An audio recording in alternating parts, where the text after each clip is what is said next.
नमस्कार, जय हिंद दोस्तों। स्वागत है आपका अपने YouTube channel important MCQ by Sandeep में। दोस्तों, आज के इस वीडियो में हम बाल विकास एवं शिक्षा शास्त्र के अंतर्गत अध्यापन और संवेग से संबंधित प्रश्नों को हल करेंगे। साथ ही साथ जितने भी वीडियो में प्रश्न बताए गए हैं उन सभी प्रश्नों के उत्तर अगर आपको आते तो आप नीचे कॉमेंट में भी ज़रूर बता दीजिए। अगर आपको नहीं आता है तो साथ ही साथ मैं भी इसका उत्तर आपको बताता चलूँगा ताकि आपको सभी प्रश्नों के उत्तर पता चल जाएं। और अगर ऐसा कोई प्रश्न आपकी परीक्षा में आता है तो आप उसको गलत ना करें। शुरू करते हैं आज का वीडियो को शुरू करने से पहले निवेदन, अगर आपने अभी तक चैनल को सब्सक्राइब नहीं किया है तो चैनल को सब्सक्राइब कर लीजिए और घंटी का निशान जरूर दबा लीजिए ताकि ऐसे ही वीडियो का नोटिफिकेशन आपको लगातार मिलता रहे। पहला यहाँ पर जो प्रश्न लिया गया है, शिशु का अधिकांश व्यवहार किस पर आधारित होता है? मूल प्रवृत्ति पर, नैतिकता पर, वास्तविकता पर या फिर ध्यान पर? जो शिशु का अधिकांश व्यवहार होता है वो मूल प्रवृत्ति पर आधारित होता है। याद रहेगा, शिशु का अधिकांश व्यवहार मूल प्रवृत्ति पर आधारित होता है। अगला यहाँ पर जो प्रश्न है, समस्या समाधान का प्रथम चरण है। आपके सामने 4 विकल्प दे रखे हैं। समस्या की पहचान, परिकल्पना का परीक्षण, परिकल्पना का निर्माण, आंकड़ा संग्रहण। देखो, जो समस्या समाधान होता है, अब हमें कोई समस्या का समाधान करना है तो उसके लिए कई चरण अपनाने पड़ते हैं, तब जाकर वो समस्या का समाधान होता है। अब उन चरणों में जो पहला चरण होता है समस्या की पहचान करना।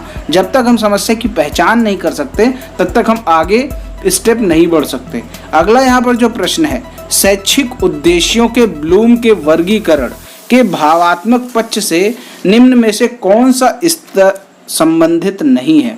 आग्रहण, ज्ञान, व्यवस्थापन, अनुक्रिया। देखो, यहाँ पर सबसे पहले ये पता हो जाना चाहिए कि जो ब्लूम का जो वर्गीकरण थे, इन्होंने 3 पक्ष बताए थे। पहला पक्ष बताया था ज्ञानात्मक, ठीक, और दूसरा पक्ष बताया था भावात्मक, तीसरा पक्ष बताया था मनोक्रियात्मक, ठीक है। तो ये 3 पक्ष बताए थे। यहाँ पर जो 2 मुख्यतः चर्चित हैं, देखो, जो मुख्य अगर पूछे जाए तो ज्ञानात्मक और भावात्मक, वरना अगर कुल पूछे तो 3। यहाँ पर भावात्मक की बात की जा रही कि भावात्मक पक्ष में निम्न में से कौन सा स्तर संबंधित नहीं है? आग्रहण, ज्ञान, व्यवस्थापन, अनुक्रिया। तो यहाँ पर आग्रहण जो है ये संबंधित नहीं है भावात्मक से। FIACS के साथ मूल रूप से कौन संबंधित है? फ्लेंडर, मॉरिसन, हर्बर्ट या फिर लिपिड। देखो, FIACS का अगर आपको फुल फॉर्म मालूम है तब तो आप ये क्वेश्चन कर लेंगे। देखो, FIACS का फुल फॉर्म होता है Flander interaction analysis category system. Flander interaction analysis category system. तो यहाँ फ्लेंडर, तो यहाँ पर जो इसका ऑप्शन ए सही हो जाएगा, फ्लेंडर। अगला यहाँ पर जो प्रश्न है, प्रश्न संख्या 5, फिल इन द ब्लैंक्स को अनुप्रेरित शिक्षण के एक संकेत के रूप में विवेचित किया जाता है। अब यहाँ पर आपके सामने 4 विकल्प दे रखे हैं। कक्षा में अधिकतम उपस्थिति, शिक्षक द्वारा दिया गया उपचारात्मक कार्य, विद्यार्थियों द्वारा प्रश्न पूछना, कक्षा में पूर्ण नीरवता। तो यहाँ पर अनुप्रेरित शिक्षण के एक संकेत के रूप में विवेचित किया जाता है तो वो है विद्यार्थियों द्वारा प्रश्न पूछना को अनुप्रेरित शिक्षण के रूप में एक संकेत के रूप में विवेचित किया जाता है। अगला यहाँ पर जो प्रश्न है, निम्नांकित में से कौन सा समस्या समाधान में बाधक नहीं है? प्रश्न को ध्यान से पढ़िए। कौन सा बाधक नहीं है? चिंता, नकारात्मक मानसिक वृत्ति, सूझ, भग्नाशा। देखो, यहाँ पर पूछा जा रहा है समस्या समाधान में बाधक नहीं है। यहाँ पर सूझ जो है ये समस्या समाधान में बाधक नहीं है। क्लियर हो गई बात। अगला यहाँ पर जो प्रश्न है, इरोस शब्द संबंधित है जीवन मूल प्रवृत्ति से, मरण मूल प्रवृत्ति से, भय मूल प्रवृत्ति से या प्राकृतिक मूल प्रवृत्ति से? देखो, मूल प्रवृत्ति यहाँ पर जो बात आ रही है, इरोस संबंधित है किससे? फ्रायड से। तो फ्रायड ने 2 मूल प्रवृत्तियों का वर्णन किया था। एक तो था जीवन और दूसरा था मृत्यु।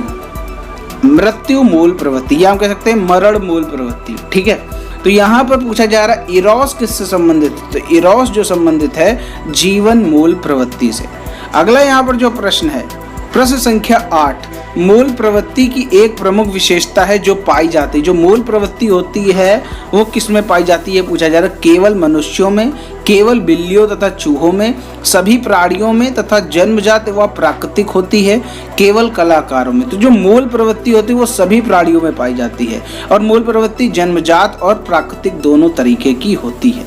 अगला यहाँ पर जो प्रश्न है, निम्नलिखित में से कौन सी समस्या समाधान की वैज्ञानिक पद्धति का पहला चरण है। देखो समस्या समाधान की जब बात आएगी तो यहाँ पर इसका पहला चरण कौन सा होगा। पहला चरण वही होगा कि हम सबसे पहले समस्या का उसकी पहचान कर लें या हम कह सकते हैं समस्या के प्रति हमारी जो जागरूकता है। जब तक हम समस्या के प्रति जागरूक नहीं होंगे, जब तक हमें समस्या मिलेगी नहीं, जब तक हम समस्या के पहचान नहीं करेंगे, तब तक हम समस्या समाधान नहीं कर सकते। यहाँ पर जो इसका सही उत्तर होगा, वैज्ञानिक पद्धति का पहला चरण है समस्या के प्रति जागरूकता।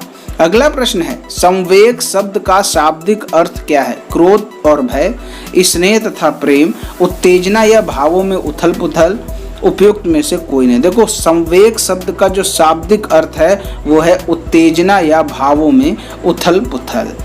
अगला प्रश्न संख्या 11 है, संवेग व्यक्ति की उत्तेजित दशा है। यह कथन निम्नांकित में से किसका है। पियाजे, वुडवर्थ, वैलेंटाइन या फिर रॉस। इन चारों में से कौन सा ऑप्शन सही है। संवेग व्यक्ति की उत्तेजित दशा है, ये किसने कहा, वुडवर्थ ने कहा।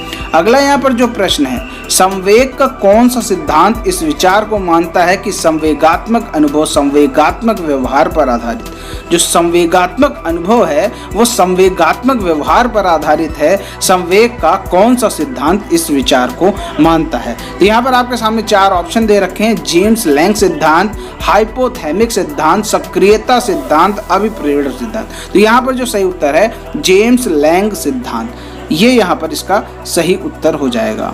अगला यहाँ पर जो प्रश्न है, संवेग की उत्पत्ति किससे होती है। आदतों से, मूल प्रवृत्तियों से, शारीरिक विकास या फिर संप्रत्यय के निर्माण। जो संवेग की उत्पत्ति होती है वो मूल प्रवृत्तियों से होती है। अगला यहाँ पर प्रश्न है, निम्नलिखित में से कौन सा जन्मजात प्रेरक नहीं। जन्मजात प्रेरक मतलब जो ऑटोमेटिक होता है वो जन्म से ही होता है, हम उसको कहीं से अर्जित नहीं करते हैं, जन्मजात होता है। कौन सा नहीं है यहाँ पर बताना है। भूख जन्मजात होती है, हमें भूख जन्म से ही लगती है। जब भी बच्चा जन्म लेता है तो उसको भूख ऑटोमेटिक लगती है। प्यास भी ऑटोमेटिक लगती है, यानी ये जन्मजात प्रेरक हो गया। नींद उसको ऑटोमेटिक लगती है। यहाँ पर जो आदत है ये अर्जित है, ठीक है। जब हमें किसी चीज की आदत लग जाती है तो वो आदत में आता है, जन्मजात प्रेरक नहीं है। वो आदत जो है वो जन्मजात प्रेरक नहीं है। भूख, प्यास, नींद ये जन्मजात प्रेरक है। अगला यहाँ पर जो प्रश्न है, अभिप्रेरण के सिद्धांतों के अनुसार एक शिक्षक फिल इन द ब्लैंक्स के द्वारा सीखने को संवर्धित कर सकता है, ठीक है। सीखने को मतलब बढ़ावा दे सकता है। विद्यार्थियों से वास्तविक अपेक्षाएं रखने, अपेक्षाओं का एक रूप स्तर रखने, विद्यार्थियों से किसी प्रकार की अपेक्षाएं ना रखने या फिर विद्यार्थियों से बहुत उच्च अपेक्षाएं रखने।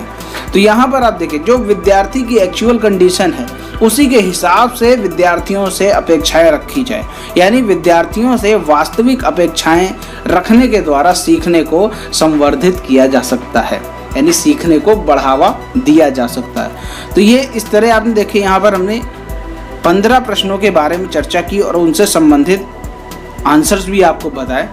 अब यहाँ पर इस वीडियो के माध्यम से आपको कुल मिलाकर 15 प्रश्नों के उत्तर मिल गए। अगर इनमें से कोई भी प्रश्न आपकी आने वाली परीक्षा में पूछा जाता है तो आप निश्चित रूप से ये गलत नहीं करेंगे। उम्मीद करता हूँ ये प्रश्न आपको पसंद आए होंगे। अगर आपको किसी और सब्जेक्ट की डिमांड है तो नीचे कॉमेंट में ज़रूर बता दीजिए, वो हम आपकी डिमांड ज़रूर पूरी करेंगे। वीडियो पसंद आया हो तो वीडियो को लाइक करें, शेयर करें। चैनल को सब्सक्राइब नहीं किया तो चैनल को सब्सक्राइब करके घंटी का निशान जरूर दबा लें। मिलते हैं अगले वीडियो में, तब तक के लिए जय हिंद, जय भारत।